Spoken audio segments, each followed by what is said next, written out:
Bismillahirrahmanirrahim. Assalamualaikum warahmatullahi wabarakatuh. Innal hamdalillah nahmaduhu wa nasta'inuhu wa nastaghfiruh wa na'udzu billahi min shururi anfusina wa min sayyiati a'malina. من يهده الله فلا مضل له ومن يضلل فلا هادي له أشهد أن لا إله إلا الله وحده لا شريك له وأشهد أن محمدا عبده ورسوله لا نبي بعده أما بعد kaum muslimin yang dirahmati Allah Subhanahu wa taala. Pada kesempatan yang mulia ini kita bersyukur kepada Allah dengan mengucapkan Alhamdulillahi Rabbil Alamin. Salawat dan salam kepada Nabi kita, Nabi besar Muhammad sallallahu alaihi wasallam. Kaum muslimin yang dimuliakan Allah Subhanahu wa taala, hari ini kita melanjutkan pelajaran kita mengenai kekhasan salat 5 waktu. Sebelumnya kita telah membahas mengenai salat maghrib.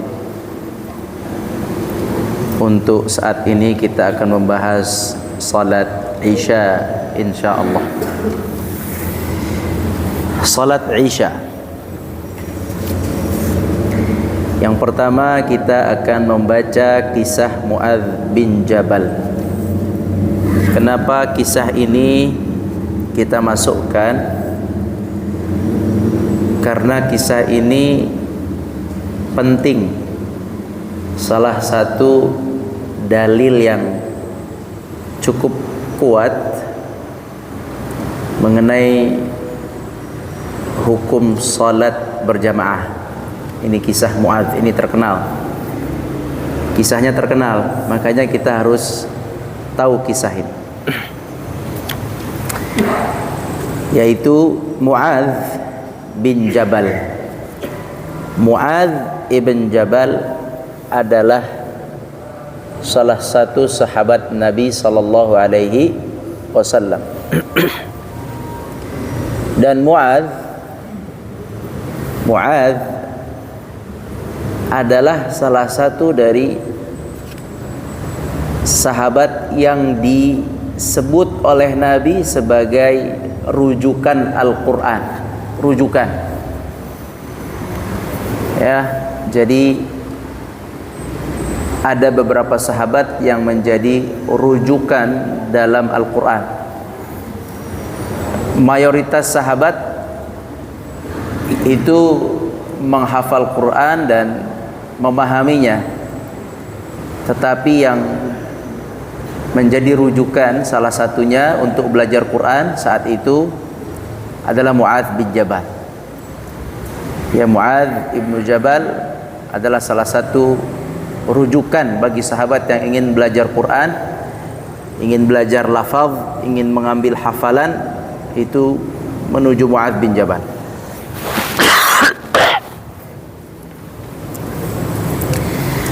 Nah, Mu'adz bin Jabal, karena beliau salah satu yang disampaikan oleh Nabi sebagai referensi untuk belajar Al-Quran, beliau ada kebiasaan beliau, yaitu beliau salat isya bersama Nabi.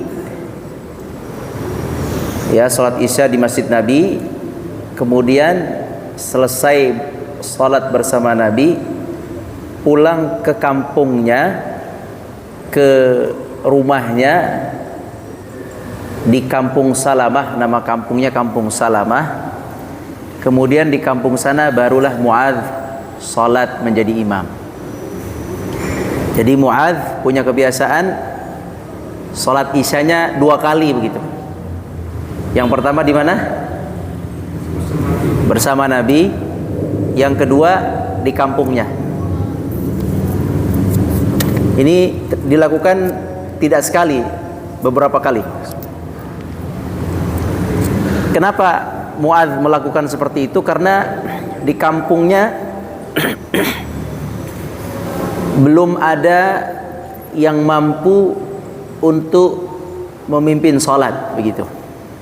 Masih di awal-awal Islam, sehingga mereka menunggu Mu'adz untuk memimpin sholat. Nah, oleh itu Mu'adz sholat isyanya 2 kali. Ini nanti jadi dalil boleh mengulang sholat fardu 2 kali. Ya, ntar dulu ya, belum selesai nih. Jadi sholat di sini sudah sholat, kemudian sampai rumah, di rumah ada adik perempuan belum sholat, saya sholat maghrib lagi, imam dia makmum. Itu mirip kayak gini kisahnya. Ya, saya pulang sampai rumah, misalnya istri belum sholat maghrib, ya udah sama saya sholat lagi maghrib, kamu di belakang saya. Jadi 2 kali kan? Di sini sudah, di sana juga sholat lagi. Itu hukumnya tidak apa-apa. Ya, kita lihat dulu kisah si Mu'adz radhiyallahu anhu. Jadi Mu'adz biasa sholat isya bersama Nabi, kemudian ia pulang ke kampungnya dan sholat bersama kaumnya. Suatu ketika Mu'adz radhiyallahu anhu, seketika, tidak tiap waktu, ini satu malam di sholat isya, Mu'adz membaca surat Al-Baqarah. Nah, dan sahabat itu tahu ya, surat Al-Baqarah yang depannya apa? Kalau surat Al-Baqarah depannya alif lam mim, dzalikal kitabu la raiba fi hudal lil muttaqin. Yang dibaca oleh Mu'adz surat Al-Baqarah dari awal, di mana kalau baca Al-Baqarah dari awal, kalau yang baca sahabat itu nggak tahu berhenti di mana, Pak. Kalau yang baca siapa? Sahabat kalau baca Al-Baqarah nggak tahu berhenti di mana. Kalau yang baca kita, ngimam Al-Baqarah, kelihatan tuh berhentinya di mana. Ulaika humul apa itu? Muhtadun ya, apa? Muflihun apa? Walladzina yu'minuna bima unzila ilaika wa ma unzila min qablika wa bil akhirati hum yuqinun. Allahu akbar. Nah, kalau kita kebaca di situ berhentinya. Atau kalaupun panjang-panjang dikit sampai innalladzina kafaru sawan 'alaihim anzartum am lam tunzirhum la yu'minun. Sawan 'alaihim anzartum am lam tunzirhum la yu'minun. Apa? Sawa'un 'alaihim anzartahum am lam tunzirhum la yu'minun. Sawa'un 'alaihim anzartahum am lam tunzirhum la yu'minun. Hah? Innal ladzina kafaru sawa'un 'alaihim anzartahum am lam tunzirhum la yu'minun. Khatamallahu 'ala qulubihim wa 'ala sam'ihim wa 'ala absarihim ghishawah wa lahum 'adzabun 'adzim. Sampai situ. Khatamallahu 'ala qulubihim wa 'ala sam'ihim wa 'ala absarihim ghishawah wa lahum 'adzabun 'adzim. Biasanya sampai situ. Nah, kalau yang baca Mu'adz ibnu Jabal ini nggak tahu berhenti di mana, karena tidak diketahui akan berhenti di mana. Karena Nabi juga pernah, tapi Nabi bukan sholat fardu, sholat sunnah, qiyamul lail. Nabi baca Al-Baqarah. Kata sahabat yang ikut, prediksi sahabat berhenti ayat berapa? Pernah dengar hadisnya? 100. Kata sahabat paling berhenti ayat 100. Ruku ayat 100. Sudah sampai ayat 100, lewat ayat 100, kata sahabat paling berhenti Al-Baqarah selesai ruku. Selesai Al-Baqarah, enggak ruku, nyambung. Pindahnya tapi bukan ke Al-Imran, ke An-Nisa. An-Nisa. Urutannya kan Al-Imran ya, tapi Nabi pindah ke An-Nisa. Paling An-Nisa selesai ruku. Ternyata enggak. Selesai An-Nisa, Nabi masuk Al-Imran. Masya Allah. Kata sahabat yang sholat, kalau bukan Nabi, anda tinggalin, gitulah bahasa kitanya. Bahasa kitanya. Kalau bukan Nabi, saya udah duduk, udah saya tinggalin. Saking lamanya. Tapi sholat sunnah, qiyamul lail, nggak apa-apa qiyamul lail. Jadi kalau sahabat baca surat-surat yang panjang begini, ini berhentinya tidak tahu di mana. Seperti yang kemarin sudah anda sampaikan, kalau sahabat baca atau Nabi baca satu surat, misal kemarin kita surat apa kemarin? Al-A'raf ya Pak ya. Nabi sholat maghrib Al-A'raf dibagi dua. Sebanyak itu dibagi dua. Tapi seringnya surat pendek ya, seringnya surat pendek. Terus Nabi baca surat Qaf misalnya, Qaf misalnya, Ar-Rahman misalnya, Al-Waqiah misal. Itu pasti full, biasanya begitu. Kalau udah baca satu surat full, jarang dipotong-potong. Itu kebiasaan, memang begitu mereka para sahabat radhiyallahu anhum. Sehingga di sini sahabat yang ikut jadi makmum di belakangnya Muadz, ketika mendengar alif lam mim dzalikal kitabu la raiba fi, salah satu jamaah keluar shaf. Ini orang baca malam-malam saat Isya lagi. Ya, keluar. Pertama mereka ini nunggu Muadz pulang aja udah lama. Gitu. Kan puas salatnya sama Nabi, nunggu pulang dulu. Jadi salat Isyanya agak diakhirkan. Boleh salat Isya diakhirkan.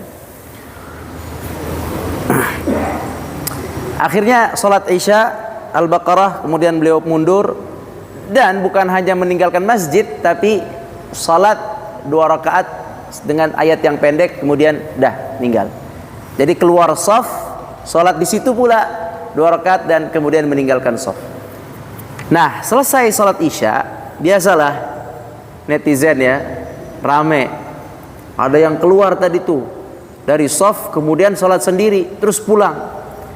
Berita itu rame sampai kepada Muadz. Kira-kira imam gimana rasanya kalau kayak gitu? Ya kan? Oh, normal. Kata Muadz, munafik, begitu. Waduh. Kata Muadz apa? Munafik. Waduh, subhanallah. Kemudian orang yang keluar tadi dengar, "Wih, saya difitnah munafik." Kemudian beliau mengadu kepada Rasulullah. "Ya Rasulullah, begini ceritanya." Diceritakan lengkap. Dipanggil Muadz. Nabi langsung menegur Muadz. Ya, jadi yang disalahkan yang mana ini ceritanya di sini? Imamnya disalahkan ini. Ya, di sini ceritanya imamnya yang disalahkan. Saking panjangnya mungkin ya, malam itu panjang. Akhirnya Muadz ditegur. Dan cara Nabi menegur dengan kalimat, perhatikan di sini, "Wahai Muadz, apakah engkau membuat orang kabur dari agama ini?" Jadi jangan sampai saking kerasnya kita di dalam beragama ini membuat orang itu merasa berat agama ini. Itu salah satunya pelajarannya. Jadi Muadz ditegur oleh Nabi, "Kamu membuat orang kabur dari agama ini sebab apa?" "Sebab kamu panjang sekali itu sholatnya." Jadi kalau seperti itu orang jadi nggak suka ke masjid atau jadi keluar dari shaf begitu, ya, keluar dari shaf. Itu tidak baik ternyata seperti itu. Ya, tidak baik ternyata seperti itu. 3 kali Nabi mengatakan seperti itu. Kemudian kata Nabi SAW, bacalah wasyamsi wa duhaha atau sabbihisma rabbikal a'la. Nah, itu hadis riwayat Bukhari. Maksudnya Nabi baca yang sedang-sedang saja. Jangan terlalu panjang, kecuali petikan-petikan pendek itu tidak apa-apa. Nah, ini hadis ini menjadi dalil juga bahwa salat Isya tidak terlalu panjang, tidak terlalu pendek, sedang-sedang saja. Silakan, sedang-sedang saja, baik membacakan surat-surat pendek, yakni juz 30 atau 29 atau surat yang lain, yang penting tidak panjang, tidak pendek untuk salat Isya. Kemudian pelajaran yang kedua, hadis ini menjelaskan bahwa orang yang sudah salat fardu, siapa yang sudah salat fardu bersama Nabi di sini? Muadz. Kemudian dia salat lagi yang kedua, salat Isya yang kedua, ini makmum. Salat Isya yang kedua ini adalah salat Isya fardu tapi bernilai sunnah. Ngerti nggak? Karena yang fardu sudah selesai, jadi dia salat lagi tapi nilainya sunnah.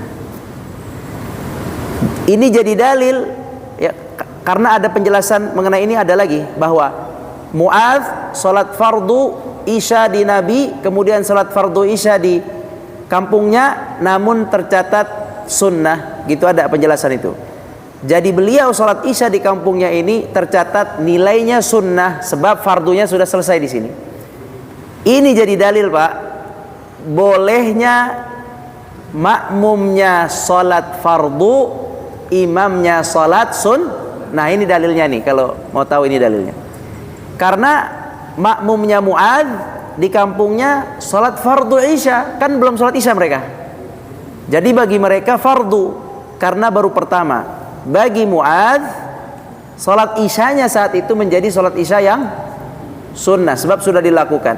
Jadi sunnah fardu, maka bolehlah seorang imam salat sunnah, makmum niatnya salat fardu. Ini dalilnya nih. Nah, baik, dari kisah Muadz ini kita dapat dua pelajaran. Pelajaran pertama adalah untuk salat Isya bacaannya tidak begitu panjang, tidak begitu pendek. Kemudian yang kedua pelajarannya bahwa kita boleh mengulang salat. Yang pertama salat fardu, kemudian ketika kita ulang salat fardu itu yang kedua kalinya, salat itu dianggap salat sunnah, bernilai sunnah, boleh ada orang ikut di belakang. Dan juga jadi dalil bahwa orang yang sedang salat sunnah ba'diyah diikuti oleh orang yang mau salat fardu, itu jadi dalil ini bolehnya. Ya, ini dalilnya. Kenapa? Karena salat fardunya siapa?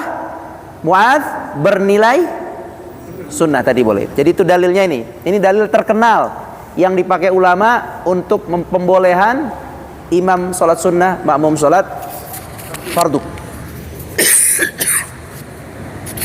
Dah. Sekarang kita berpindah ke keutamaan salat Isya berjamaah di masjid. Salat Isya yang di nomor 1, 2 dan 3 adalah di masjid, bukan di rumah. Bagi yang sehat walafiat, tidak ada halangan di masjid bagi laki-laki. Laki-laki sehat. Kalau bagi perempuan di rumah, bagi yang sakit di rumah. Bagi yang laki-laki sehat di masjid, apabila dia sholat Isya, kita lihat di sini ada beberapa keutamaan. Yang pertama, terbebas dari kemunafikan. Diriwayatkan dari Abu Hurairah radhiyallahu anhu, Rasulullah SAW bersabda, salat yang paling berat bagi orang munafik ialah salat Isya dan salat Fajar. Muttafaqun alaih, Bukhari Muslim. Kata Nabi, yang paling berat bagi orang munafik adalah salat Isya dan salat subuh atau salat Fajar. Itu paling berat bagi orang munafik. Salat subuh kenapa berat? Karena bangun pagi. Salat Isya kenapa berat? Karena salat Isya itu adalah di akhir kan ya. Di akhir. memang orang yang maghrib menunggu isya, ini kayak kita nih, itu mudah untuk sholat isyanya gampang karena kita menunggu. Tapi kalau orang yang maghrib kemudian dia pulang, ya dia pulang ke rumah itu, atau dia melanjutkan perjalanan, misalnya maghrib dia sholat, mampir terus isya dia pulang, dan apalagi isya itu boleh diakhirkan, ya boleh diakhirkan, itu yang menyebabkan orang itu tidak sesemangat sholat maghrib ke masjidnya, karena dia bisa diakhirkan. Maghrib ramai, isya berkurang, itu begitu memang, udah begitu. Nah, justru keimanan itu dinilai dari isyanya, justru dari isyanya itu. Jadi yang balik isya, atau dia tadi jalan ke sini maghrib, dia sholat karena dia naik motor ya, dia pulang, dia sholat lagi isya, nah berarti dia jalan lagi nih, jalan lagi terus menuju rumahnya, azan isya, dia mampir lagi ke masjid, justru itu tanda keimanan. Gitu. Jadi barang siapa yang menyempatkan sholat isya, maka dia dibebaskan atau terbebas dari kemunafikan. Artinya dia dijamin insya Allah dia orang yang beriman dengan iman yang tidak munafik. Begitu ya. Jadi kalau lagi jalan, bukan musafir ya, cuman jalan ke pengampun yang naik motor ke Tomang, ke Tanah Abang gitu, ke Jakarta Pusat gitu. Besok kalau seandainya maghrib udah sholat, biasanya kan jalan lagi nih. Isya tuh sering sekali kita, kalau nggak terbiasa nih ya, kalau dia mental imannya nggak terbiasa nempel dengan masjid, dia lewat aja, udahlah ntar aja isyanya gitu. Kalau orang yang nggak biasa. Tapi kalau yang orang hatinya sudah melekat ke masjid, antara dua, dia tunggu isya, atau dia jalan, dia target isya nanti saya di masjid sana gitu. Itulah bedanya orang yang imannya teruji dengan yang tidak. Kalau yang imannya kuat, yang iman kuat maksudnya berislamnya sungguh-sungguh ya, sungguh-sungguh dia menyembah Allah, maka dia akan usahakan lagi balik cari masjid lagi ketika azan isya. Bagi yang tidak, udah dia maghrib aja, habis itu dia jalan. Nah ini disebutkan oleh Nabi di sini bahwa salat isya itu justru penting untuk takaran keimanan seseorang. Sama subuh sudah kita jelaskan betapa besarnya nilainya salat subuh. Oke? Berarti orang yang salat isya itu kita muliakan, masya Allah, apalagi rutin, maka dia bersih dari kemunafikan. Alhamdulillahirabbil alamin. Yang kedua, terdapat pahala yang sangat besar. Dari Abu Hurairah radhiyallahu anhu, Rasulullah SAW bersabda, seandainya mereka mengetahui apa yang ada pada salat isya dan subuh, maka mereka akan mendatangi keduanya walaupun dengan merangkak. Walaupun dengan merangkak, ya. Walaupun mendatangi keduanya, walaupun tambah walaupun dengan merangkak. Nah, hadis ini kebanyakannya difahaminya subuhnya saja. Ya, kita sering dengar salat subuh itu pahalanya besar. Saking besarnya, kalau kita diberikan penglihatan oleh Allah pahala subuh gitu ya. Siapa yang sholat subuh mendapatkan sekian ton emas misalnya, sekian ton misalnya, ya. Maka yang sakit izin sama suster, saya sholat subuh dulu. Ya, suster, saya boleh jalan nggak? Boleh, saya sholat subuh dulu. Izin. Yang sakit izin. Masjidnya nggak muat nanti. Kalau pahalanya diperlihatkan. Ya, subuh. Bukan hanya subuh, ternyata isya juga. Kalau diperlihatkan, orang akan datang walaupun habwan. Habwan itu walaupun merangkak. Merangkak itu tandanya walaupun susah-susah dia datang ke masjid, masya Allah. Ya. Jadi ada pahala yang besar juga, yaitu di isya. Tidak hanya di subuh, ada juga di isya. Kemudian yang ketiga, mendapat pahala sholat sunnah setengah malam. Ini juga keutamaan sholat isya berjamaah, di mana sholat maghrib tidak, tapi isya iya. Apa itu? Yaitu dari Utsman bin Affan radhiyallahu anhu, Rasulullah SAW bersabda, barang siapa sholat isya berjamaah, maka seakan-akan ia melaksanakan qiyamul lail setengah malam. Dan barang siapa yang sholat subuh juga berjamaah, maka seakan-akan ia melaksanakan qiyamul lail sepanjang malam. Hadis riwayat Muslim. Nah, ini keutamaan yang Masya Allah, ya, Masya Allah. Kita salat isya, kemudian kita kita mendapatkan pahala salat isya dulu tersendiri, ya, sudah dapat pahala salat isya berjamaah. Kemudian Allah Subhanahu wa taala memberikan kepada kita tambahan, seakan-akan kita salat qiyamul lail setengah dari ba'dal isya sampai tengah malam, begitu. Tentu ini adalah berita gembira untuk kita yang melaksanakan salat isya, dan juga ini anjuran agar menjaga salat isya, diupayakan salat isya berjamaah. Bagaimana jika tidak berjamaah? Tentu pahala-pahala yang 1, 2, 3 ini itu tidak berlaku jika tidak dilakukan berjamaah di masjid, nggak berlaku kecuali sakit. Tapi kalau dia sehat berjamaah di masjid, maka dapat pahala ini. Kalau dia sehat tidak berjamaah, dia tidak dapat pahala ini. Dan kalau dia sholat subuh ditambah dengan sholat subuh, seperti yang kita tahu, maka dia seolah-olah melaksanakan qiyamul lail sepanjang malam. Ini nikmat, kemudahan dari Allah Subhanahu wa taala. Jadi minimal ada 3 kelebihan sholat isya. Apa yang pertama? Bebas dari munafik. Usahakan ketika sholat isya, ingat tanda kukuhnya keimanan. Oh ya, saya harus sholat isya di masjid. Yang kedua, pahala sholat isya dari segi besarnya, di sini, di hadis ini ada kesamaan.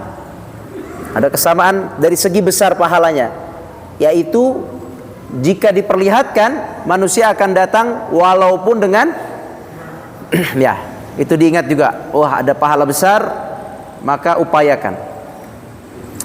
Kemudian yang ketiga, mendapatkan pahala qiyamul lail setengah malam.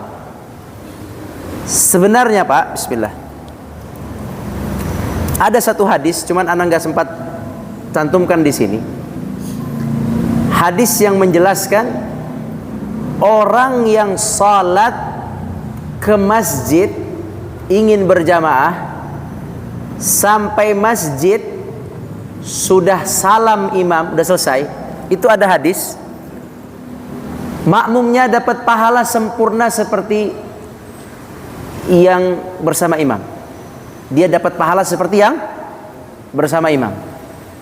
Dia terlambat, dia datang, dia terlambat, kata Nabi SAW, dia akan diberikan pahala seperti imam.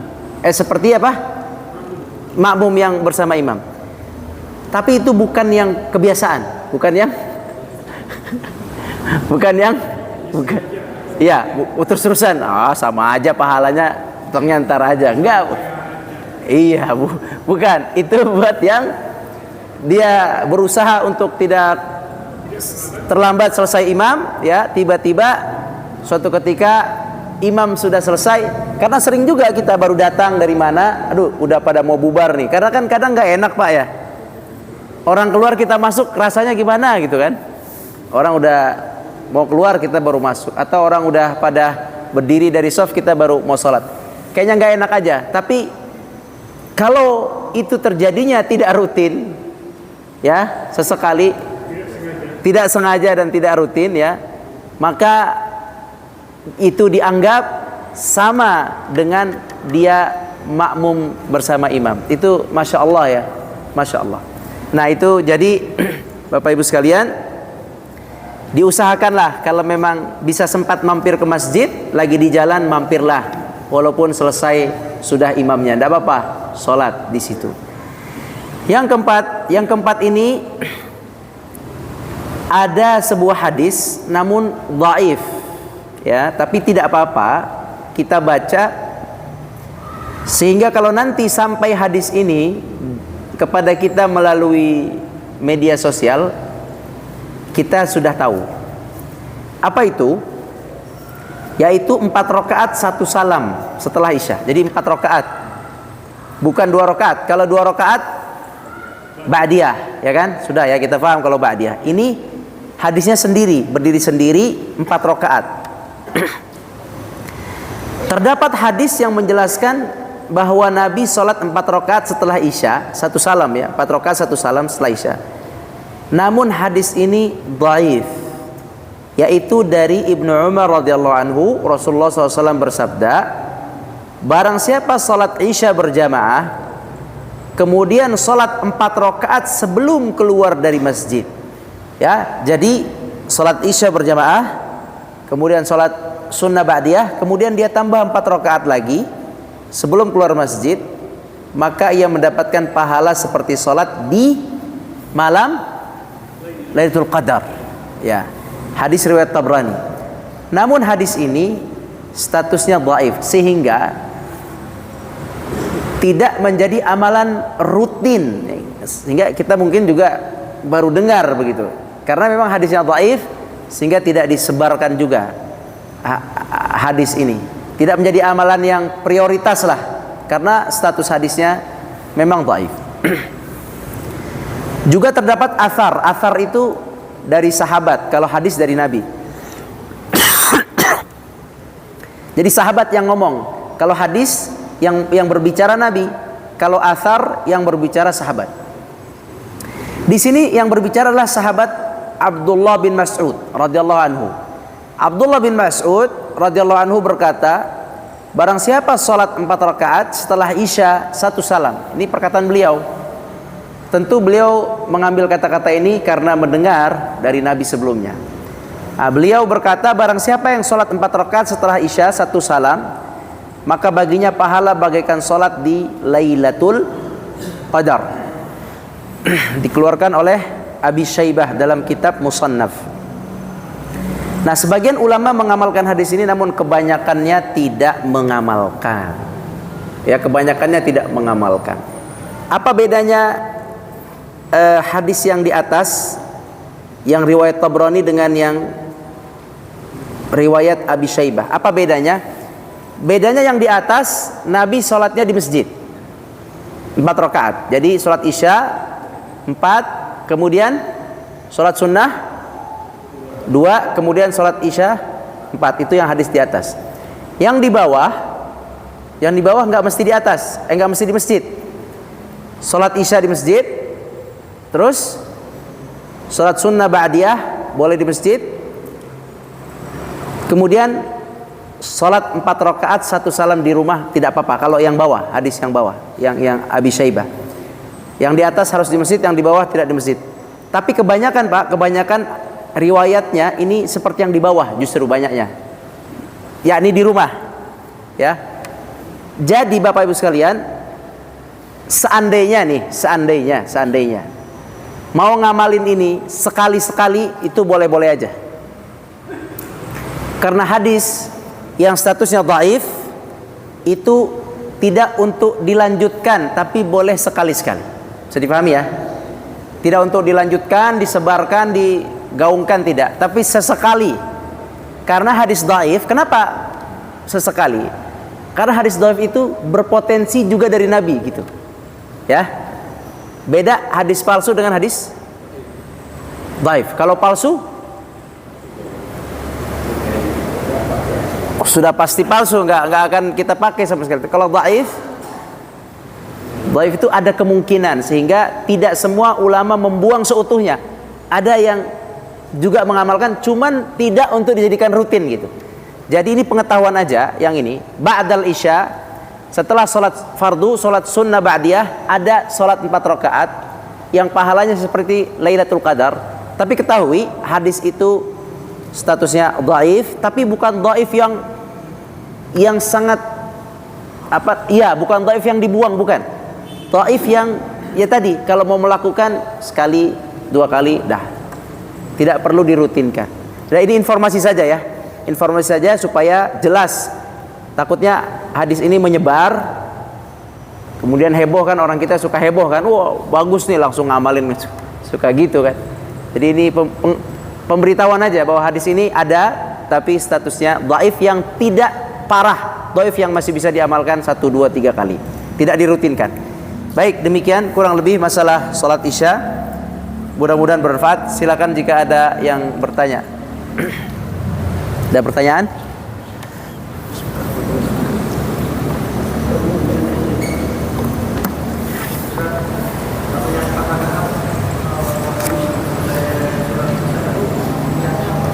Mutlak, sholat mutlak, tidak pakai, ya niat aja sholat sunnah 4 rakaat.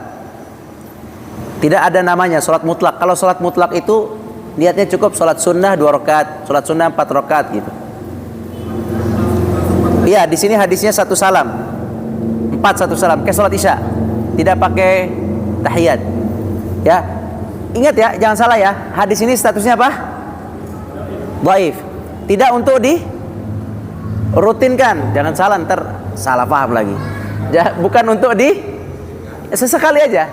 Karena ini juga masuk qiyamul lail. Masuk qiyamul lail kan ba'dal isya qiyamul lail. Artinya kalau mau sebelum tidur 4 rakaat 1 salam, silakan aja sesekali. Tahiyat biasa, Pak. Enggak ada tahiyat awal. Kayak Muhammadiyah salat raweh. Ya 4. Iya 4-4-3 gitu. Sekali aja. Ini setelah isya, ya. Oh iya tarawih. Ya betul. Tidak pakai tahiyat awal, ya. Jika ingin melaksanakan. Tuh. Baik, paham ya? Bukan untuk dirutinkan. Baik, terima kasih. Itu berkaitan dengan sholat isya. Mudah-mudahan bermanfaat. Yang benar dari Allah. Yang salah dari ana mohon maaf. Aqulu qouli hadza wa astaghfirullah li wa lakum wallahu a'lam. Wassalamualaikum warahmatullahi subhanakallahumma bihamdik asyhadu an la ilaha illa anta nastaghfiruka wa natubu ilaik. Assalamualaikum warahmatullahi wabarakatuh.